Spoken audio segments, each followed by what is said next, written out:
হাসিনা সরকারের সাবেক মন্ত্রী, আইন মন্ত্রী ছিলেন যিনি, এবং বর্ষিয়ান আওয়ামী লীগ নেতা আনিসুল হক, তার ছবি আপনাদের সামনে আমরা স্ক্রিনে দেখাচ্ছি। আনিসুল হক আইনমন্ত্রী, সাবেক মন্ত্রী, আইনমন্ত্রী এবং বর্ষিয়ান আওয়ামী লীগ নেতা, তার নাম উঠে আসছে এই গোয়েন্দা রিপোর্টে। আনিসুল হক তিনি কি মন্ত্রিসভায় থাকাকালীন শেখ হাসিনার বিরুদ্ধে এই চক্রান্তে লিপ্ত হয়েছিলেন, সামিল হয়েছিলেন? এই প্রশ্ন আমাদের থাকবে আজ তাক বাংলার পক্ষ থেকে। অবশ্যই বাংলাদেশের আমাদের যারা শ্রোতা এবং জনগণ, জনসাধারণ যারা ভিউয়ার্স রয়েছেন, তাদের কাছেও এটা খুবই চাঞ্চল্যকর একটি তথ্য। আমার মনে হয় তারাও আগামী দিনে এটা নিয়ে তাদের রাজনৈতিক যে পরিসর, যে আলোচনা, সেটার মধ্যে এটা নিয়ে অবশ্যই আলোচনা হবে। কিন্তু আনিসুল হক একজন খুব সিনিয়র একজন মিনিস্টার এবং রাজনৈতিক নেতা বটে। তার নাম কিন্তু রয়েছে এখানে এই যে গোয়েন্দা রিপোর্ট, সেই গোয়েন্দা রিপোর্ট। আমি সরাসরি চলে যাব আমাদের বিশেষজ্ঞ অয়নজিৎ সেনের কাছে। অয়নজিৎ দা, আনিসুল হক তার নামটি যে এখানে উঠে আসছে, এটার মধ্যে কি কোনো সারপ্রাইজ রয়েছে? তিনি তো খুব বর্ষিয়ান একজন নেতা এবং মন্ত্রীও বটে, আইনমন্ত্রী।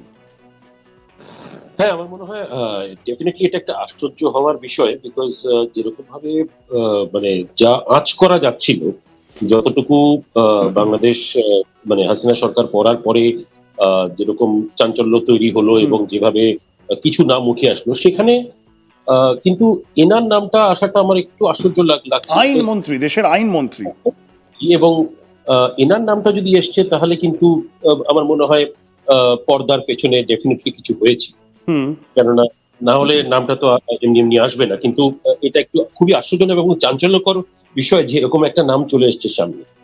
এবং আমার মনে হয় কিন্তু ইনভাবে মানে ঘরের শত্রু বিভীষণ আমরা বলি, তো সেই হিসেবে দেখতে গেলে যদি মানে যেভাবে জিনিসটা সামনে আসছে, এটাতে কিন্তু বোঝা যাচ্ছে যে শুধুমাত্র আমরা অপোজিশনকে বা অন্য কোনো গ্রুপকে আমরা দায়ী করছি সেটা নয়, সেটা আলাদা ব্যাপার। কিন্তু নিজের বাড়িতেই যদি এরকম কিছু হয়ে থাকে এবং যদি ২-৩ জন, ৫ জন, ৬ জন, যতজনই আছে আমি জানি না, কিন্তু তারা যদি থাকে তাহলে এর থেকে দুর্ভাগ্যজনক আমার মনে হয় শেখ হাসিনার জন্য কিছুই হবে না, যে নিজেরই করা মন্ত্রীর অবস্থা এরকম অবস্থা। মানে 2014 সালে আনিসুল হক তিনি কিন্তু নির্বাচন লড়েন এবং তিনি এমপি মানে পার্লামেন্টে তিনি নির্বাচিত হন ব্রাহ্মণবাড়িয়া ৪ কনস্টিটিউয়েন্সি থেকে আওয়ামী লীগের হয়ে, এবং পরবর্তীকালে তিনি কিন্তু ক্যাবিনেট মন্ত্রীও হন।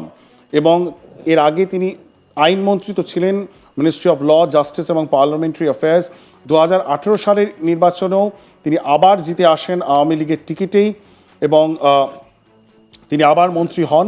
এবং এই যে সরকার পতন হয়েছে, এই সরকার পতন হওয়ার পর আনিসুল হক কিন্তু গ্রেপ্তার হন 13ই অগস্ট।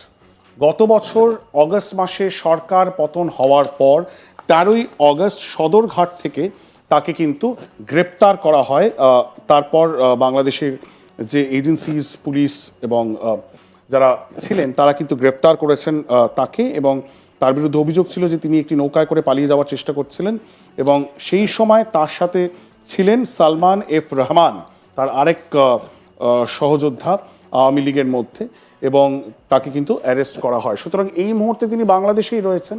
এরকম অনেক আওয়ামী লীগের নেতা মন্ত্রীরা রয়েছেন, তারা কিন্তু বিভিন্ন জায়গায় রয়েছেন, অজ্ঞাত পরিচয় রয়েছেন, কেউ ভারতে রয়েছেন। শেখ হাসিনা, অবশ্যই শেখ হাসিনা, শেখ রেহানা, তারা তো ভারতবর্ষে এসেছেন এবং তারা ভারত সরকারের তত্ত্বাবধানে রয়েছেন। কিন্তু এমন অনেক সাবেক মন্ত্রীরা রয়েছেন, নেতারা রয়েছেন, তারা কেউ কেউ ভারতবর্ষে আসতে সক্ষম হয়েছেন, কেউ কেউ অন্যান্য দেশে রয়েছেন, এবং অনেকেই আত্মগোপন করে রয়েছেন। আমরা তাদের ওয়্যার অ্যাবাউটস কিন্তু এখনো পর্যন্ত জানি না।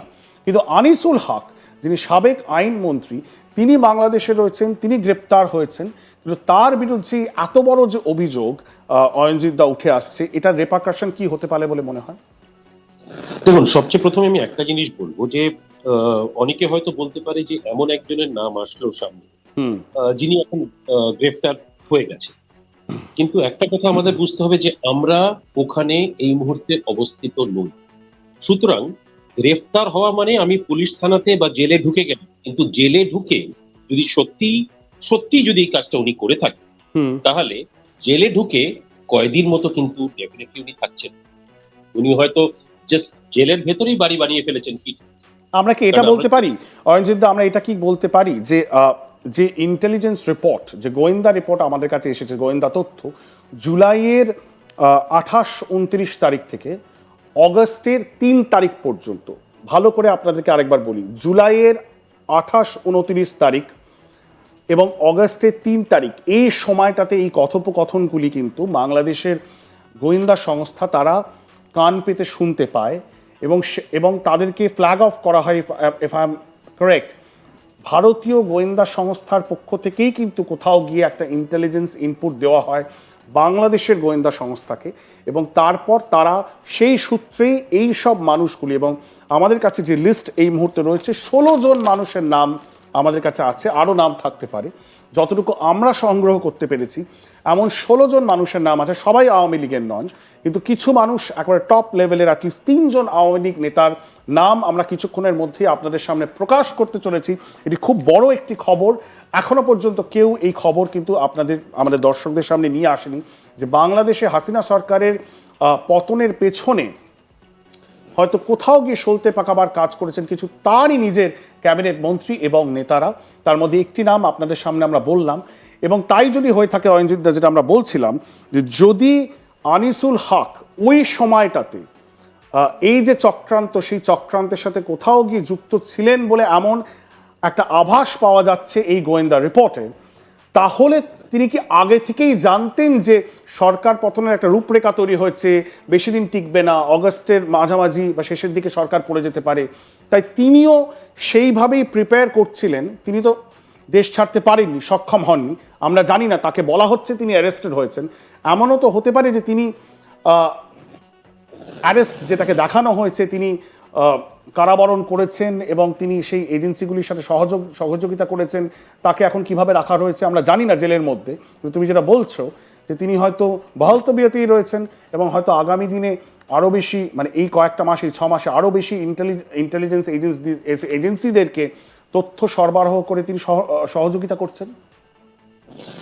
দেখুন, এটা হতে পারে, বিকজ আরেকটা জিনিস আমি বলতে চাই এখানে, যে রহমানের আরেকটা পার্ট আছে, যে আমরা শুধু এটা ভেবে চলবো না যে উনি এই মুহূর্তে জেলে আছেন, বা যখন ঘটনাটা ঘটেছে ওনার exact যেটা টেলিফোনিক কনভারসেশন আপনি বললেন, সেই টেলিফোনিক কনভারসেশনে উনি কতটা এবং কোন ইনফরমেশনটা সরবরাহ করেছেন, সেই বিষয়টা ইজ সামথিং উই, মানে যেটা I think is very important. But at the same time আমি এটা বলবো যে যেরকম করে এই মুহূর্তে বাংলাদেশের রাজনীতি এগোচ্ছে, এই অবস্থাতে দেখতে গেলে আমার মনে হয় যে যা ঘটেছিল অগস্ট মাসে, সেটাতে যদি উনি আদৌ এটা করে থাকেন, তাহলে উনি কিন্তু ডেফিনেটলি একটা ডিফেন্স নিয়ে নিয়েছিলেন।